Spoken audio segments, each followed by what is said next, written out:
증거하겠습니다. 일본의 작가 시오노 나나미라는 사람이 로마인 이야기라는 책을 썼는데 이 책이 15권이나 되는 아주 방대한 책입니다. 시오노 나나미는 이 로마라는 나라가 어떻게 이 거대한 제국이 되었는지, 그리고 오랜 시간 동안 이 나라가 세계를 통치하는 그 제국이 되었는지를 이야기합니다. 이렇게 세워진 그 로마를 후대 사람들이 이렇게 표현하죠. 들어보신 적이 있으실 겁니다. 팍스 로마나, 그러니까 모든 길은 로마로 통한다라는 겁니다. 근데 이렇게 강력했던 로마라는 나라가요, 무너지는 데는 그리 오래 걸리지 않았습니다. 나라를 세우는 데는 오래 걸렸는데 나라가 무너지는 데는 그렇게 오래 걸리지 않는 거예요. 어쩌다가 이렇게 한순간에 나라가 무너지게 됐을까요? 역사가 중에 에드워드 깁슨이라는 사람이 있는데요, 이 사람이 그 로마 제국이 망한 이유를 이렇게 설명합니다. 사회의 기초인 가정이 파괴되었기 때문이다.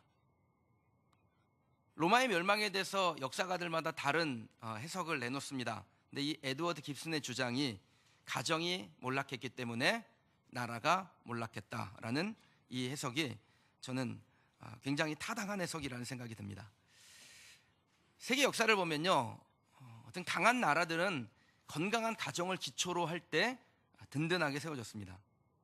가정은 한 나라를 제대로 세우는 가장 기본적인 단위인 것이죠. 단순하게 생각해도 가정이 있어야 아이를 낳고 그 아이가 가정에서 잘 자라나야 그 자란 아이가 국가의 인재가 될 거 아니겠어요? 그러니까 이 가정이 온전해야 나라가 건강하게 된다라는 것은 맞는 말이죠. 사사삼경의 대학 중에도 수신제가 치국평천하라는 말이 나오는데, 자기 몸과 가정을 잘 다스린 후에야 나라를 통치할 수 있고 평안해질 수 있다는 뜻입니다.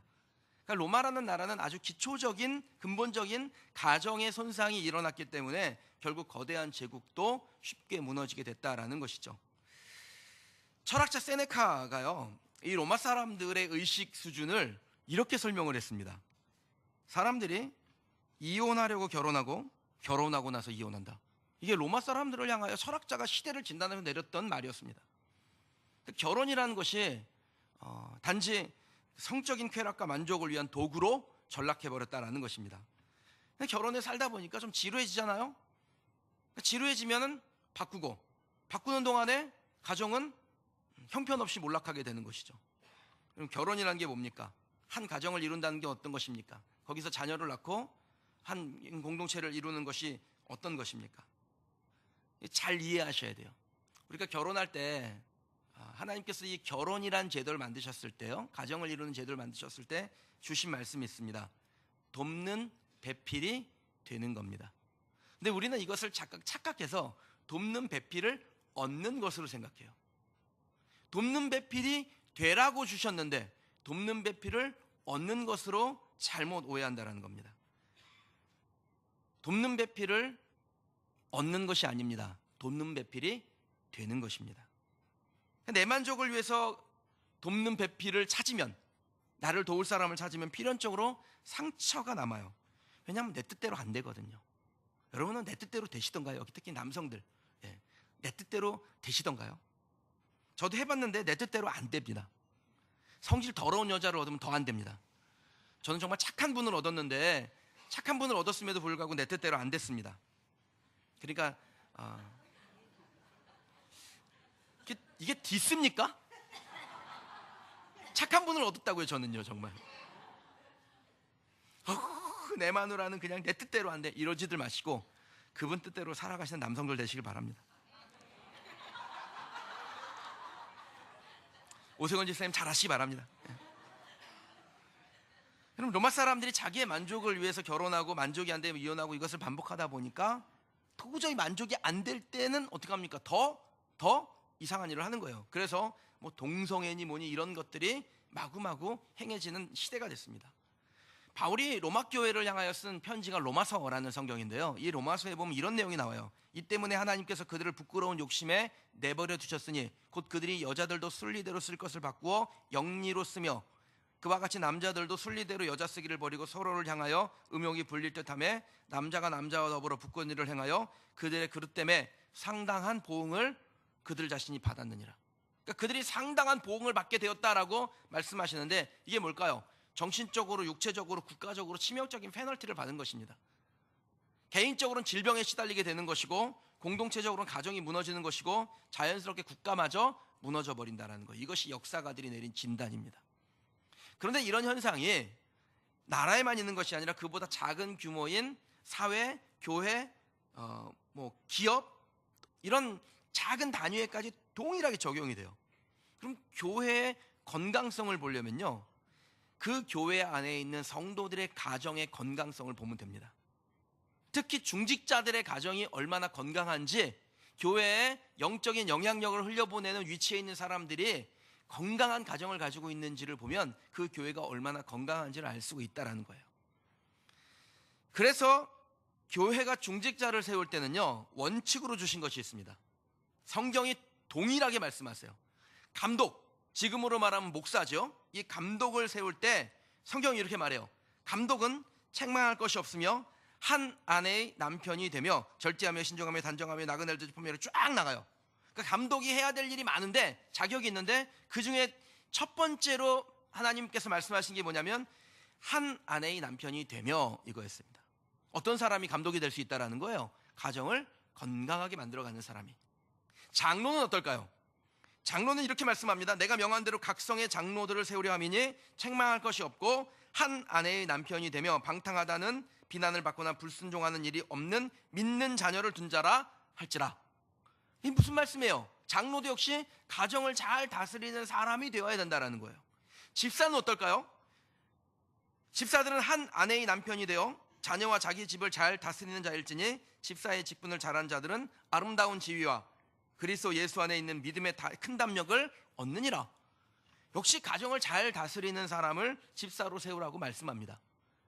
그러니까 감독이든 장로든 집사든 동일하게 성경이 요구하는 다양한 조건이 있는데, 그 중에 가장 첫 번째로 말씀하는 게 뭐냐면 한 아내의 남편이에요.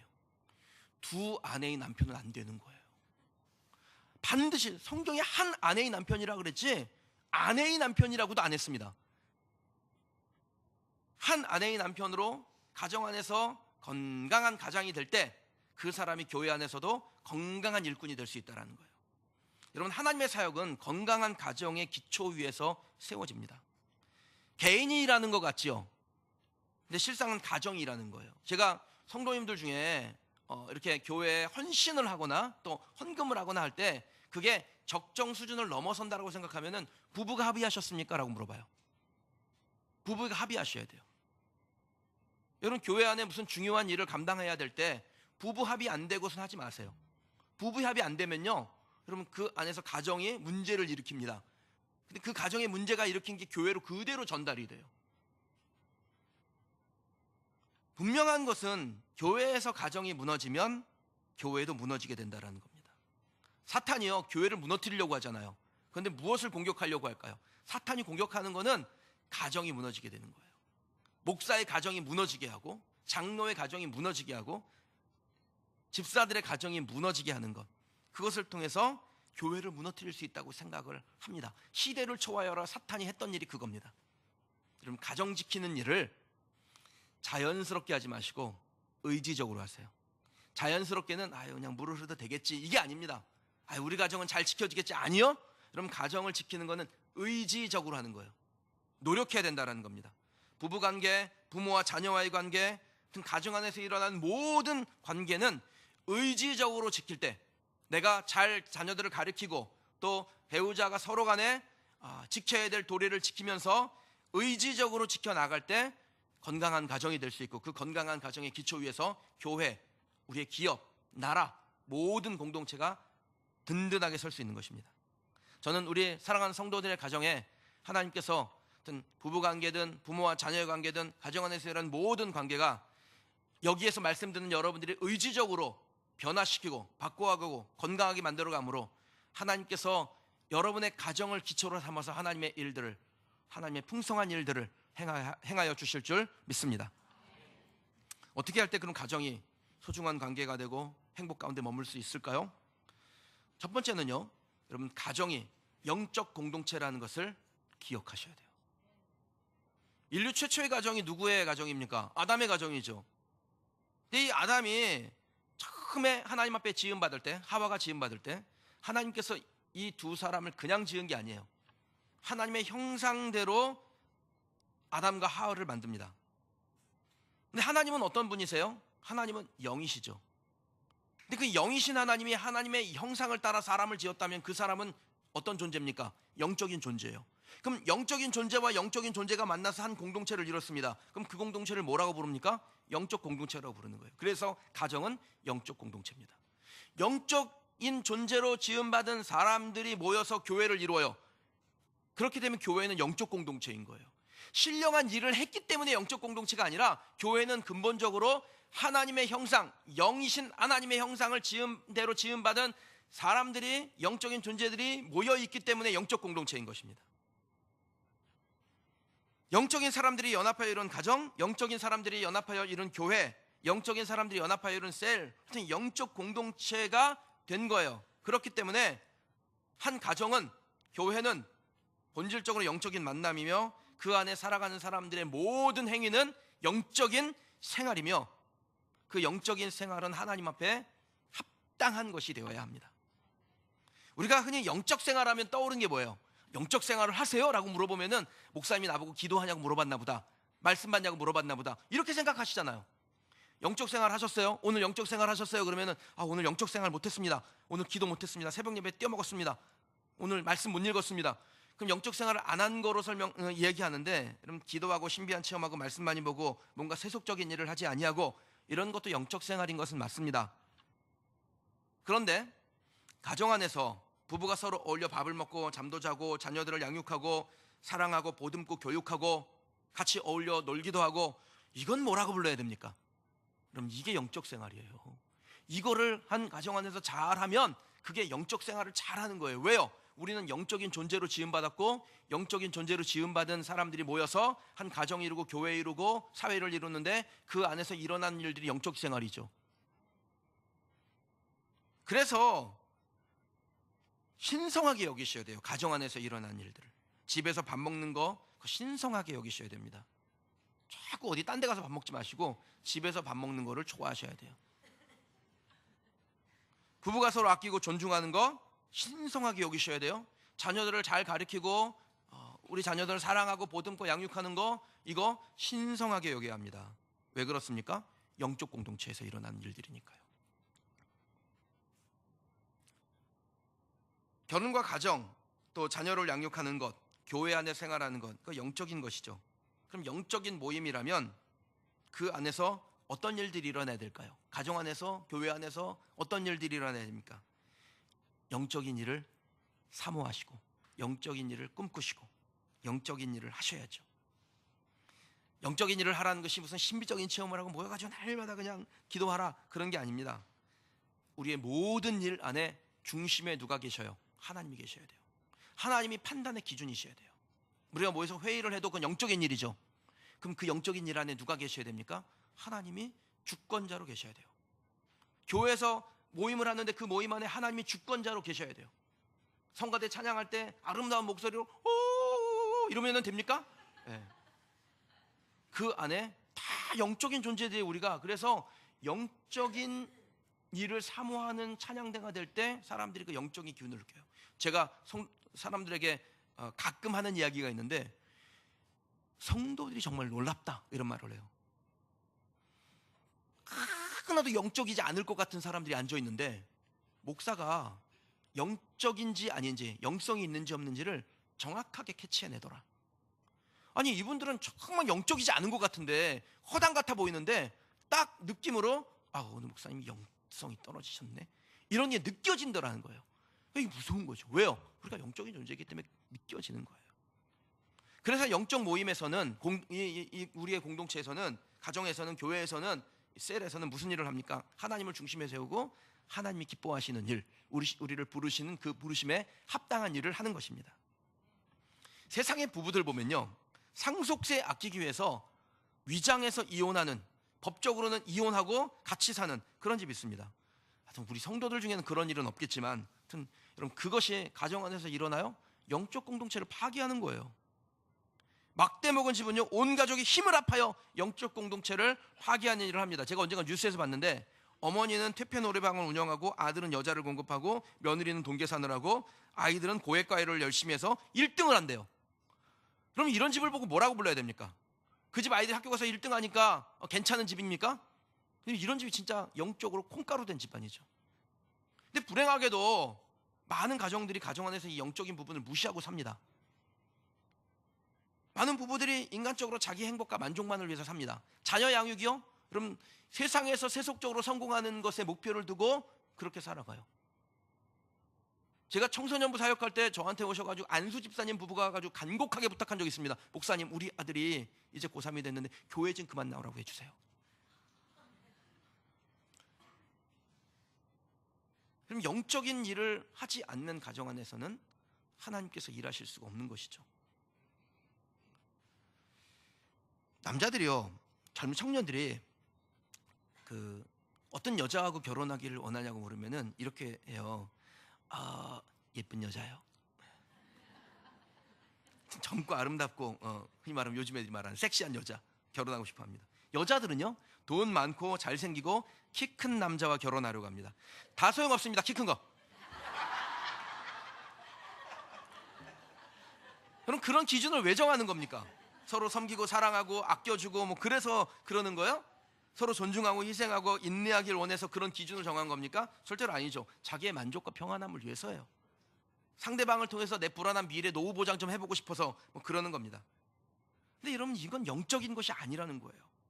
하나님이 결혼을 제정하시고 가정을 이루고 자녀를 키우고 성으로 공동체에 살아가게 하실 때 영적인 일을 하게 하신 것이지 이런 세속적인 일을 하기 위해서 그것을 만드시지 않으셨다라는 거예요. 근데 우리는 은연중에 믿는 사람도 그럴 때가 있어요. 판사 며느리 얻으면은 사람들이 뭐라 그럽니까? 잘 됐네, 복 받았네. 아니, 예수를 믿는지 안 믿는지 그것부터 물어보셔야죠. 저도 최근에 그런 경험이 있거든요. 누가 큰 자매랑 결혼을 한다는 거예요. 이게 뭐 이렇게 결혼한다는 거예요. 근데 직업이 좋고 뭐가 좋고 막 얘기를 해요. 내가 복 받았네. 그렇게 딱 했는데 순간적으로 하나님이 저한테 깨달음을 주신 거예요. 그걸 복 받았다라고 말하면 안 되지. 진짜 복은 뭡니까? 서로 손붙잡고 교회 와서 주의 일을 하고 영적인 일을 사모하고 한 가정 안에서 하나님께서 주신 하나님의 비전과 목표를 향하여 함께 달려나갈 수 있는 영적 공동체를 만드는 그 사람을 얻었을 때 복 받은 거죠. 저는 아직 자녀들 결혼시키지 않으신 분들, 여러분들의 자녀들의 배우자들이, 배우자들이 하면 안 되지. 배우자가 착각해 보였어요. 한 아내의 남편이 있는데 배우자들은 얻으면 안 됩니다. 배우자가 영적 공동체를 함께 이루어갈 수 있는 믿음의 사람이 되기를 주님의 이름으로 축원합니다. 그럼 우리가 자기 만족과 행복을 얻는데 초점을 맞추면 가정이 약해지고 공동체가 약해지고 불행으로 아파하는 일이 생깁니다. 성경은 끊임없이 우리에게 결혼을 소중히 여기고 간음과 음란을 경계할 것을 경고해요. 오늘 본문의 1절 한번 보실게요. 같이 한번 읽어보겠습니다. 시작. 그러므로 주 안에서 갇힌 내가 너희를 권하노니 너희가 부르심을 받은 일에 합당하게 행하여. 아멘. 그럼 누구든지 하나님의 사람이라면 그 부르심에 합당하게 사는 것이 맞습니다. 그게 성도의 도리예요. 부부관계도 가정생활도 자녀를 키우는 것도 교회 안에 생활하는 것도 부르심에 합당하게 사는 것, 그것이 성도에게 하나님께서 요청하시는 겁니다. 그렇게 될 때 영적 공동체가 되는 것입니다. 에베소서 5장 6장에 보면요, 이 두 장의 긴 부분을 할애해서 결혼의 원리, 부부관계, 자녀 양육, 가정생활 이 부분을 잘 다룹니다. 또 직장에 가가지고 상급자와 하급자의 관계, 예전에는 종과 주인의 관계로 설명되어 있죠. 이런 관계들을 말씀하고 있어요. 근데 그 모든 관계 안에서 그럼 공동체, 영적 공동체, 그 영적 공동체의 머리가 누구시냐면 예수님이세요. 그 예수님과 깊이, 예수님이 머리 되신 그 교회와 깊이 연관되어져 있는 것을 표현할 때 뭐라고 표현하냐면 가정을 그렇게 딱 빗대서 표현합니다.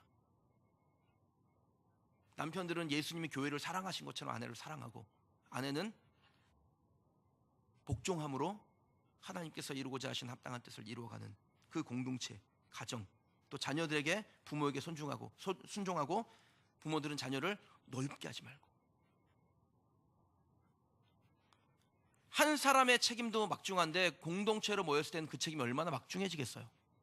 여러분, 가정을 이루어 가시는 성도 여러분, 교회 안에서 영적 공동체를 이루어 가시는 성도 여러분, 직장에서 하나님께서 주신 공동체를 이루어 가실 때 그것을 영적 공동체로 만들어 가기를 소원하시는 성도 여러분, 하나님의 부르심에 책임감을 가지고 성도답게 공동체를 영적인 공동체로 만들어가는 일에 애쓰시고 힘쓰시는 성도들이 되시길 주님의 이름으로 축원합니다. 성경 안에 보면요, 하나님의 부르심을 따라 영적인 것을 추구했던 귀한 가정이 하나 나오는데 브리스길라와 아굴라라는 사람입니다. 두 사람은 부부죠. 아굴라는 남편이고 브리스길라는 아내였습니다. 그리스도 안에서 정말 하나 되는 그런 성도였습니다. 아름다운 교회 생활을 했어요. 아름다운 가정 생활을 했어요. 사도 바울에게는 없어서는 안 될 동역자들이었습니다. 선교를 위하여 혼신의 힘을 다한 사역자였습니다. 그래서 바울이 로마서의 말미에 편지를 쓸 때 그들을 향하여 정말 찬사를 기록합니다. 나의 동역자요 친구, 심지어는 내 목을 위하여 그들의 목숨까지도 기꺼이 내어줄 정도로 영적인 삶을 살았던 사람들이라고 이 아굴라 브리스길라를 칭찬합니다. 그럼 이 두 사람은요, 인생을 살면서 그렇게 넉넉하게 살거나 편안하게 산 사람들이 아니에요. 복음을 전하기 위해서 이곳저곳 다녀야 했고 바울을 따라다니면서 하나님의 나라를 위해서 애썼던 사람이에요. 세상 사람들이 이 아굴라 브리스길라를 보면서 행복했을까? 행복한 삶일까? 좀 어려울 것 같은데 이렇게 평가했을지도 모릅니다. 그런데 이 두 사람은 확신이 있어요. 무슨 확신입니까? 자신들의 인생을 살아가면서 천국을 사는 거예요. 왜요? 하나님께서 그들에게 주신 부르심에 따라서 합당하게 살았기 때문에. 결혼 생활이 정확한 하나님의 나라를 지향하고 있으니까 그 영적 생활이 되는 것이고 행복한 삶이 되는 것이고 천국의 삶을 사는 것입니다. 저는 여러분들이 그렇게 살기를 원합니다. 한 개인으로 살 때든 공동체 안에서 살 때든 하나님 나라를 향하여 함께 달려가는 영적 공동체를 만들어가는 성도들이 되시길 주님의 이름으로 축원합니다. 지금까지는 그게 좀 잘 안 되셨습니까? 안 되신 분들이 있을 수 있죠? 괜찮습니다. 제가 좋아하는 성경 구절 로마서 5장 17절, 고린도후서 5장 17절, 그런 중 누구든지 그리스도 안에 있으면 새로운 피조물이라 이전 것은 지나갔으니, 거기다 싹자도 넣고 싶어요. 이전 것은 싹 지나갔으니 새 것이 되었도다. 여러분, 하나님께서 우리를 새로운 피조물로 만드시고 그리고 이전 것은 다 지나가게 하시고 새 것이 되게 하셨습니다. 저와 여러분들이 가정, 교회, 우리가 섬겨야 될 모든 공동체 안에서 그것들을 영적인 공동체로 만들어가는 일에 책임을 가지고 합당하게 살아가는 성도들이 되시기를 주님의 이름으로 축원합니다. 어떻게 할 때 우리의 가장 기초적인 단위인 가정, 그리고 그 가정들이 모여있는 교회, 그리고 이 사회가 소중하게 지켜질까요? 건강하게 됩니까? 두 번째는요, 하나됨을 지키시되 힘써 지키셔야 됩니다. 본문 2절 3절 말씀 같이 한번 읽어보겠습니다. 모든 겸손과 온유로 하고 오래 참음으로 사랑 가운데서 서로 용납하고 평안에 매는 줄로 성령이 하나 되게 하신 것을 힘써 지키라. 아멘. 그럼 여기에 성경이 우리에게 요구한 게 뭐예요? 잘 지키라는 거죠. 근데 그 지킬 때 어떻게 지키라고 말씀합니까? 힘써서 지키는 거예요. 인터넷에 유모가 한 조각 돌아다니는데 제가 보니까 제목이래요. 남편을 팝니다. 그러신 분들 계셔요? 읽어드릴게요. 남편을 팝니다.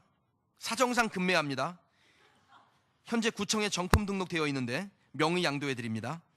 처음에는 아끼는 물건이었는데 지금은 유지비도 많이 들고 무엇보다 성격장애가 와서 급매합니다. 상태를 설명하자면 구입 당시는 A급인 줄 알았는데 착각해서 구입했습니다. 마음이 바다 같은 줄 알았는데 잔소리가 심해서 사용 시 만족감이 떨어집니다. 음식물 소비는 동급 2배입니다. 그래도 외관은 아직 쓸만합니다. 사용 설명서는 원하면 드리는데 큰 의미가 없습니다. 설명서대로 움직이질 않아서 읽어봐야 도움이 안 됩니다. 변심에 의한 반품은 절대 불가합니다.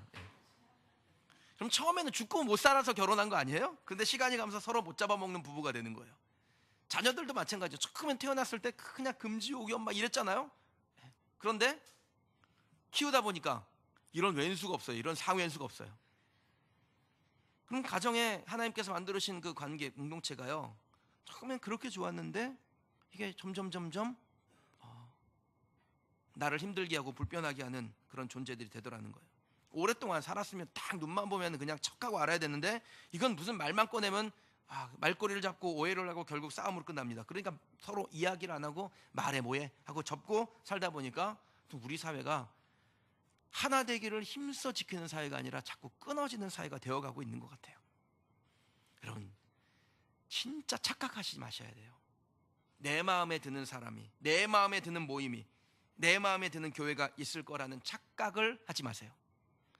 우리 교회 와가지고 막 오신 분들 이제 그런 거 있잖아요. 뭐 만나면, 처음에 만나면 신비롭고 새롭고 막 예전에 경험하지 못한 것도 있고 좋고, 사람들 되게 좋은 것 같고, 착각하지 마세요. 그래서 막 되게 좋잖아요. 근데 오래 못 갑니다. 어떤 사람도, 어떤 모임도, 어떤 교회도, 어떤 나라도 내 마음에 늘 만족을 줄 수 없어요. 늘 아내가, 남편이, 자녀가, 부모님이 내 마음에 드는 게 아닙니다. 저도 우리 어머니가 저를 위해서 그렇게 기도하시고, 우리 어머니가 매일 설교 모니터하는데 이거 하면 안 되는데, 우리 어머니가 매일 기도하시고 그러는데요, 가끔 속을 뒤집어 놓을 때가 있어요. 가끔 전화해가지고 할 말만 탁 하고 그냥 전화를 팍 끊어버려요. 그럼 제가 어떻게 한 줄 아세요? 어머니가 끊었잖아요. 끊었는데, 끊었는 거 아는데도 거기다 대고 왜 전화를 하는데 난 상대방 얘기도 안 듣고 그냥 끊어버려요. 끊어요. 그러고 내가 말, 우리 어머니 잘 들으시라고요. 이 설교 모니터 하실 텐데.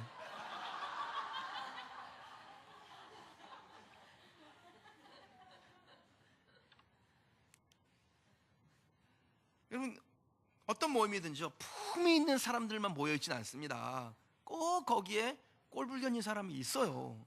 아무리 좋은 교회라고 해도 그럼 거기에 내 마음에 안 드는 재수없는 인간이 거기 있을 수 있어요.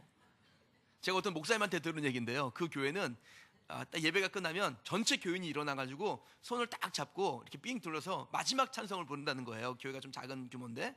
그런데 한 분이 와가지고 목사님한테 이런 얘기를 했대요. 목사님, 그 마지막에 손 붙잡고 찬양하는 것 좀 안 하면 안 됩니까? 그래서 왜요 집사님? 꼭 손 붙잡고 찬양하면 내 맞은편에 그 인간이 있다는 거예요.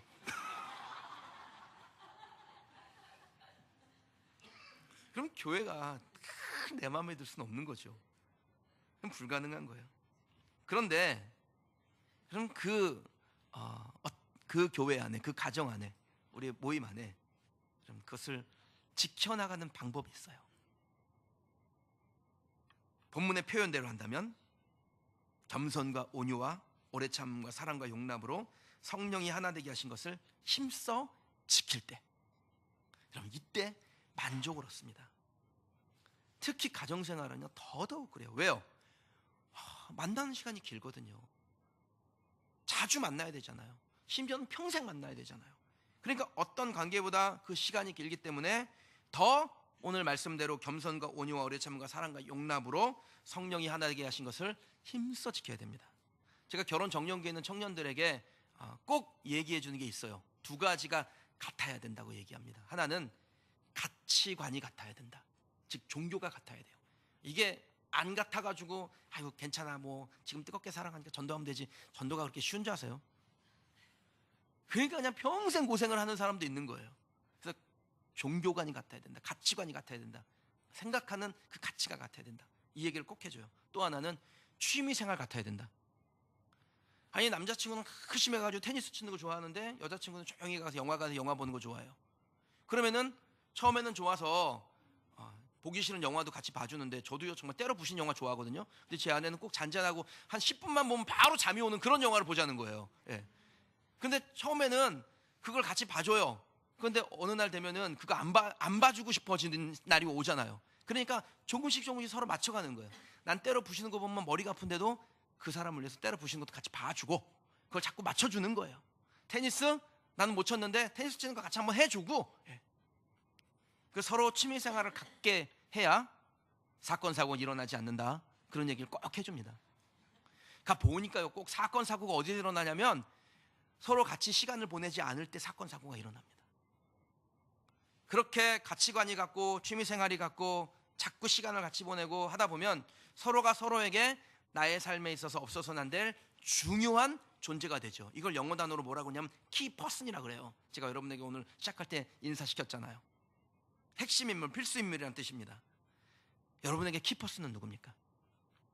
남편에겐 아내가, 아내에겐 남편이, 부모에겐 자녀가, 자녀에겐 부모가 키퍼슨이 되셔야 돼요. 교회 안에서 목사는 성도들에게, 성도는 목사가 키퍼슨이 되어야 됩니다. 그런 모습을 보일 때 가정 안에서 건강한 자녀들이 자라고 초신자들이 들어와가지고 교회라는 것이 이런 것이구나, 정말 천국이구나, 하나님께서 복 주시는 현장이구나, 이걸 발견하게 되는 것이죠. 그런 모습을 보고 자라난 자녀들은 건강한 가정을 이루고, 그런 모습을 보고 이 교회 내에 들어오신 새가족들은 건강하고 온전한 신앙인으로 자라나게 되는 것입니다. 근데 저절로 키퍼슨이 되는 건 아니에요. 어떻게 하면 키퍼슨이 될 수 있습니까? 첫 번째는요, 존중하셔야 돼요. 가까운 관계일수록 더 존중하셔야 돼요. 이 존중을 힘써 지키십시오.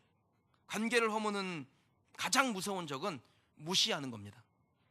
어떤 사람도 존중을 싫어할 사람 없고 존중받지 못하는 곳에 머물지 않습니다.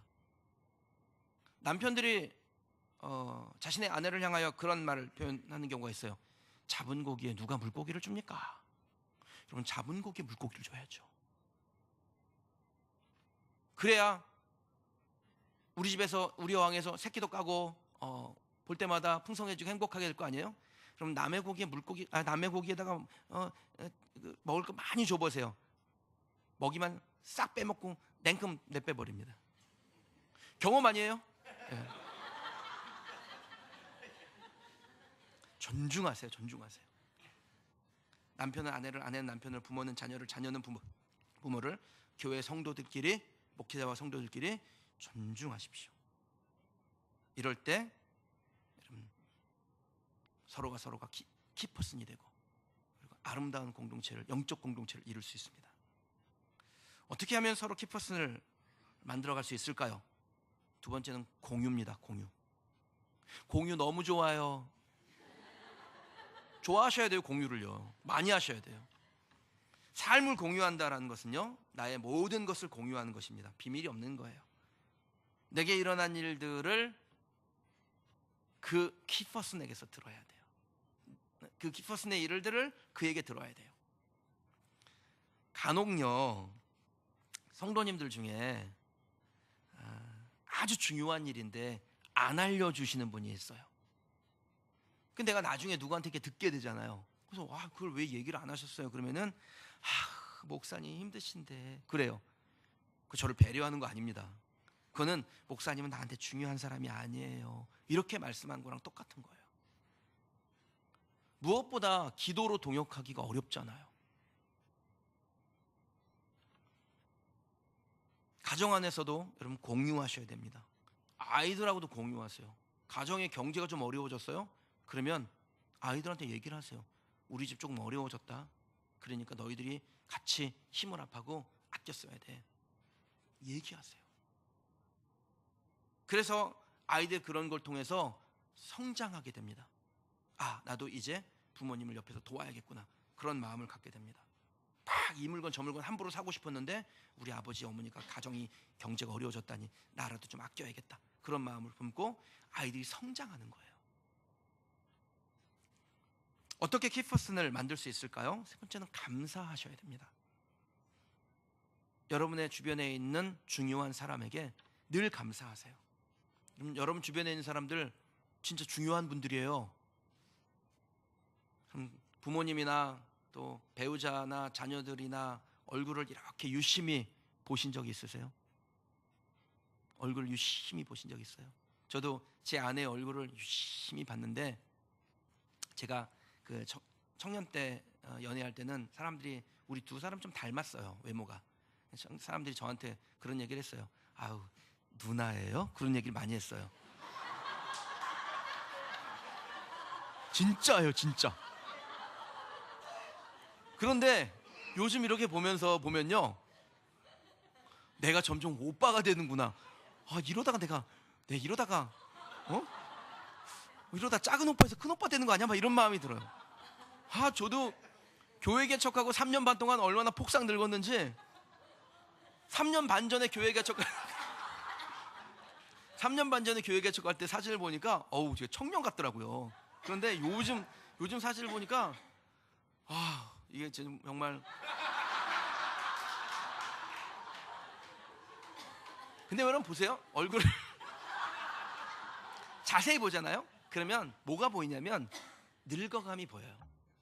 제 아내 제가 이렇게 유심히 보면 머리에 감출 수 없는 잔주름과 얼굴에 머리에 희끗희끗한 흰머리가 보이더라고요. 그럼 그게 뭡니까? 나이 들어가는 것이죠. 근데 그 나이 들어가는 거가요, 오랜 세월 동안 그 나이 들어가면서 누구와 함께 해준 겁니까? 나하고 함께 해준 거예요. 그러니 얼마나 소중해요. 그 오랜 세월 동안 나의 동지였어요. 그러니 얼마나 소중합니까? 여러분, 그 동지에게 감사해야 되는 겁니다. 여러분들도 여러분의 동지가 있잖아요. 그게 친구일 수도 있고 뭐 배우자일 수도 있고 일 수도 있고가 아니라 친구이고 배우자이고 자녀이고 부모이고, 이분들이 우리의 동지 아닙니까? 우리와 함께 늙어가는 분들 아닙니까? 함께 머물러 주는 분들 아니에요? 그분들에게 감사하는 여러분 되시길 축복합니다. 그러면 키퍼슨 되는 거예요, 그 사람이요. 어른들이 그런 말을 했어요, 예전에. 야, 부부가 사랑으로 사냐 정으로 살지. 저는 처음에 이 말이 이해가 안 됐어요. 그러면 부부가 사는데 사랑을 안 하고 사나?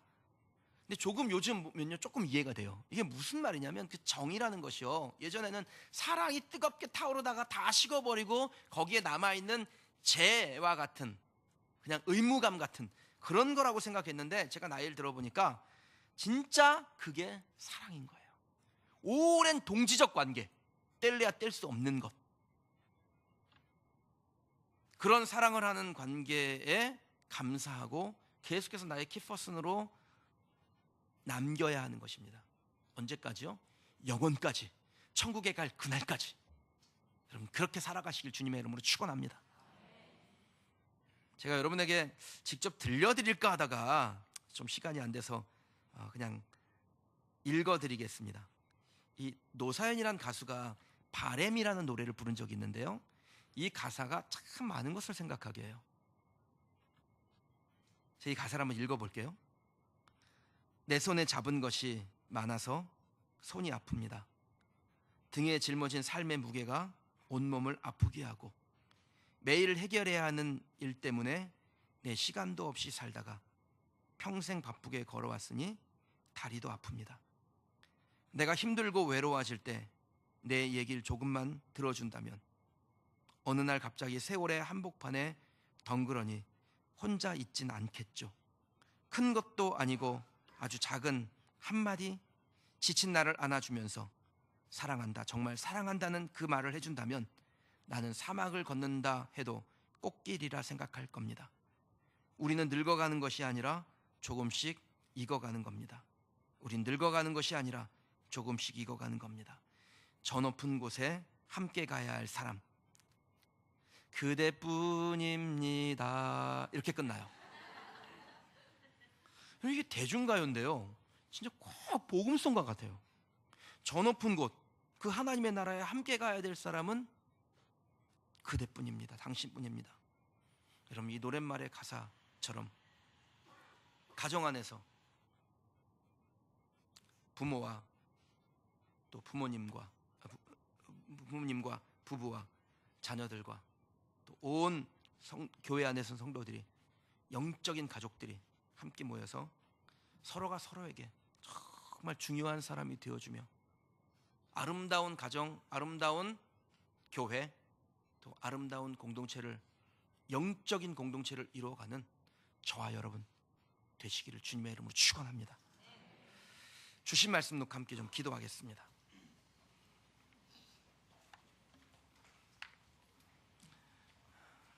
여러분, 우리에게 하나님께서 모든 공동체의 기초로 가정을 주셨고, 그 가정 안에서 하나님께서 주신 동지들을 얻게 하셨습니다. 그 동지가 우리의 부모님이고 배우자고 자녀들이죠. 그럼 우리의 가정 안의 동지들과 서로 영적인 공동체가 되어 영적인 일을 서로 사모하며 성령이 우리를 하나 되게 하신, 영적 공동체 되게 하신 것을 잘 지키되 힘써 지키는 하나님의 백성이 되기를 주께서 원하십니다. 그렇게 하나님 앞에 우리의 마음을 다짐하고 소원하며 기도하십시다. 하나님, 가정 안에서 내 가족들, 교회 안에서 영적인 가족들, 내 직장에서 하나님께서 내게 주신 생업의 가족들을 하나님 소중히 여기는 마음을 주시옵소서. 함께 영적 공동체가 되어 잘 살고 행복하게 되고 천국을 지향하며 살아가는 그러한 동지가 되기를 원합니다. 하나님 아버지, 우리에게 하나 되게 하신 것을 힘써 지켜나가는 우리 성도들이 되게 하여 주옵소서. 내가 되게 하여 주옵소서. 목회자는 성도들과, 또 성도들은 목회자와, 성도와 성도끼리 하나님이 우리를 성령으로 하나 되게 하신 것을 힘써 지켜나가는 그런 믿음의 사람들 되게 하옵소서. 그렇게 하나님 앞에 시간 좀 기도하십시다. 함께 기도하겠습니다.